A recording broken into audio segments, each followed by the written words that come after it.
Hello and welcome to Mark Hypnotherapy. This morning we have the lovely Gillian with us. Gillian, well, good morning.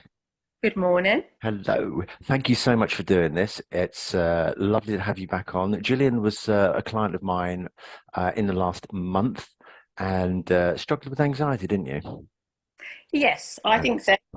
When I was unsure, wasn't I, what I was struggling with? Mhm. I'd had a difficult year with one thing and another, which I felt I'd kind of worked through, but I was left with this busy, cluttered mind, I think, that was kind of too chaotic. Okay. And how did that chaotic, busy mind affect your day-to-day running of life? Well, I just didn't feel always totally relaxed and confident and focused on my decisions and where I was going, I think, Mhm. mainly. And did it affect you in any way at home at all? No, just in general, I think it was more of a general thing. I just felt out of sorts. Okay. And like I said, I felt like, I'd moved through things, but I didn't feel like I needed talking therapy. I felt I'd worked through things and I didn't need that. I was just kind of left with this chaotic mind, I think is all I can describe it as. Yeah. Did it affect your sleep at all? No, I was okay. That was all okay. I just felt unsettled, maybe could be the word. So, ladies and gents, this is one of those rare cases where when somebody presents themselves with that anxiety, it doesn't have to be a full on, um, I've lost my mind, I've lost my life, I can't take any more of this sort of anxiety because there's different levels. And here we've got one of those levels where it's just something isn't quite firing properly in life. You know, most things are going very well. Family life at home is nice and peaceful, but when perhaps at work or socializing or just being out and about, sometimes it just feels like there's something missing. And I think that's what you're saying in this case, aren't you? Something just wasn't Yeah, quite yeah. right. So yes, and yes, kind of slightly unsettled, I suppose. Hmm. Yeah. And so, at what point did you decide that's it? I need to do something about this? And I just felt, well, I'd actually read about hypnotherapy before, and also the few months prior to this, my friend had given me a book, so I'd kind of researched it a bit, and Yeah. I just thought, actually, do you know what? Maybe I just need a little bit of help with this, Mhm. and yeah, and Okay. I googled it, and I found you, and so that's Oh, you Googled and found me. Was yeah, it easy to find me? Do you think? I mind you weren't actually yeah. looking for me, were you? But Well, I put in local hypnotherapy, and yeah, you did pop up. Yes. there you go. Lovely. And tell us about our first chat together. Do you remember our Zoom chat? Do you remember what that was about and how that went? Yeah, that was really, we was looking to see what I wanted to gain, wasn't it, really, Mm. and how I felt. And I think, yeah, I was apprehensive about it all, but I was also quite excited because I do feel that actually taking a step to help yourself and taking a bit of control is a good thing. Yeah. And Gillian makes a really important point there. That first step, the moment you pick up the phone, make the call, I always Mm, tell people that they have won half the battle. And from that point, they will get through this, be it, whether they see me or somebody else, they will get through it because they've actually yeah. made that mental step of picking up the phone and saying, I need help. Mm. And I think it's also important, and it's good to talk to someone that isn't part of your friendship group or your family. So when I met you, there was no other influences for you. You just saw me in the here and now, Mhm. what I had to say. Yeah, And then you're just looking forward, which I yeah, think is probably a bit different to maybe talking therapy where you're going back. yeah, And absolutely. so I think there's different types. And talking therapy might be good for some people, but for me, it was like, actually, do you know what? We just need to declutter a bit and look forward. And maybe I need some tools to do that. Outstanding. So we've gotten through the Zoom, and I've decided, yes, you're a suitable candidate to be working with. No, actually, it doesn't work that way at all. Ladies and gents, what I do is once somebody makes contact, initial contact, I'll tell them I will call them back and we will book in for what is called a strategy call. Now, during the strategy call, what I will do is I will allow the person to talk and tell me what they think is going on, and you can talk, can't you? Yeah. Yeah, you can talk, and we allow them to talk and say what they think is going on with them, because most of the time, what you believe is wrong is actually not the answer. It's not the reason for why you're going through what you're going through. And then after that, I will ask you a whole battery of questions, and from there, the prospective client can decide whether or not I'm right for them. Okay. And I like to look at it this way. I don't like this idea of I am a therapist and you are a person who's in trouble. I like to bring it on a level. So it's kind of a therapeutic sort of table. We're on that same table together. Okay. Because believe it or not, I actually benefit from seeing some clients because there's stuff that they talk about and it resonates with me and it teaches me a few things, a few life lessons as well. So it's good for both. It's good for all. It's good for both. Okay. And we did also chat, didn't we? Oh, didn't we just? Yes. She makes a lovely cup of tea, ladies and gents. She makes an awesome cup of tea. I should be handing in the link below. I'll give you a home address. Pop round for a cup of tea. No, sorry, I'm joking. Look at that face panic. Right. So we've done the Zoom testimonial and we've moved on from there. And it's time then to book in and the first session arrives. Tell me about your experience with hypnosis itself. What was that like for you? And what were your expectations and where did it go with you for you?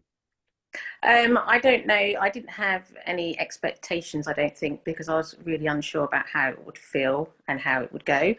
I would say that after I immediately felt relaxed with you, and that's absolutely fine. And then I would say that afterwards, yeah, I just felt more relaxed actually, Yeah. and it felt quite nice. Mm-hmm.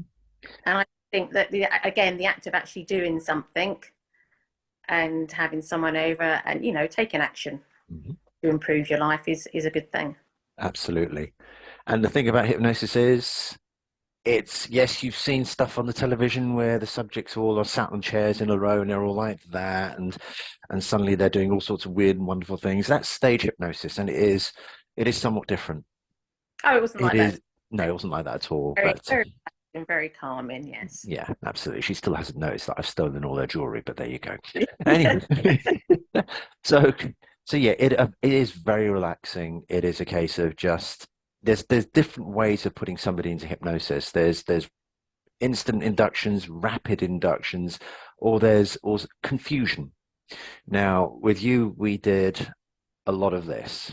Hmm. Okay, and that's one of my favorites, but there are, as I say, there are other types. And lo and behold, into hypnosis you went, and yes, we dealt with the issues. Hmm. So how would you say you are now compared to how you were before? What's changed and what's different for you now? Well, I think firstly, and we did actually speak about this, didn't we? Was I needed to just slow down, and I actively do slow down now. If I'm thinking, right, I need to do this, this, this, and this, I'm like, actually, you don't. Just do this. So that made a difference, which then gives you a bit more time. I think just kind of clears your mind in itself. Um, I think it helped declutter me. I just feel clearer, more relaxed, and more focused, I think. I love the fact that you said clears the mind in itself, because once I've walked out of the door that final time, magic still happens. Okay, Hmm. when you go to bed and go to sleep, ladies and gents, that is when your mind does its very best work. So what we've done with Gillian is we've given her this idea that, okay, when you go to bed, because Gillian sleeps very quite well, quite well. So, but when she sleeps, I she may keep lying dream, she may on. not. Say again? I said I keep lying in now, but that's fine. Oh, there you are. See, You do. because you need it. Obey your body. All Mm. right. Um, but as you sleep, your mind, you've got two parts to your mind, and you've got a conscious and the unconscious side. The conscious side deals with all the daily tasks and questions, etc. But when it's time for you to sleep, if you don't empty the conscious mind, then you get that annoying voices in your head thing, the music that won't stop playing.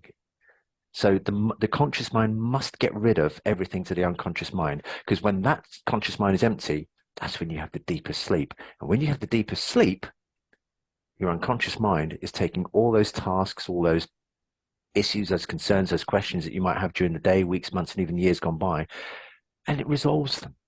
It gives them lots of little variables in order to deal with it, so that when you wake up, you have all of those things given back to you, but with all the answers that you need so that your day Yeah. runs much more smoothly, is less cluttered. Yes, I'm definitely less cluttered. Yes. There you go.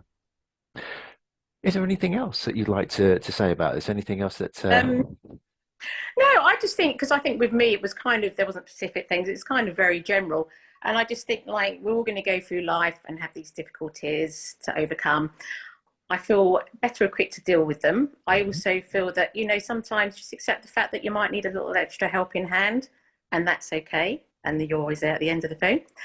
And that's all good. But in general, yeah, I just feel, I feel quite good about the future and I'm smiling about it all the time. And that's good. Outstanding. And thank you for being such an incredible client. Um, there was no resistance. And No. I often say that, you see, the thing is that here's the thing. A lot of people seem to think that if you can go into hypnosis, then you're a weak-minded person because you're allowing somebody to control your mind. Actually, it couldn't be further from the truth. It is the opposite way around. You'll find that your academics, and I don't mean this generally, but you'll find that there are people who, yeah, you're not thick much. Yeah. um, People who are very sort of, oh, I think this is all mumbo jumbo, sort of people, quite narrow-minded because they're not prepared to stick their head over the parapet, outside the box, see beyond. Whereas somebody like yourself, who's just so open-minded and says, do you know what? I'll dip my toe in the pond and see what happens. Yeah, try That something. that is pure strength of mind. Pure strength of mind. That makes you an extremely strong candidate for hypnosis because you have a very strong will and mind. Hmm, Okay. So, good. Gillian, thank you so much for this. Okay.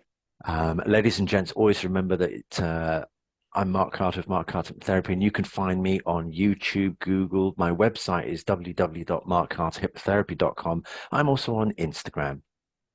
So without further ado, Gillian, thank you and goodbye. And thanking you too. And ladies and gentlemen, this is Mark Carter of Mark Carter Hypnotherapy, wishing you the very best mental, emotional, and physical health. Bye. Bye.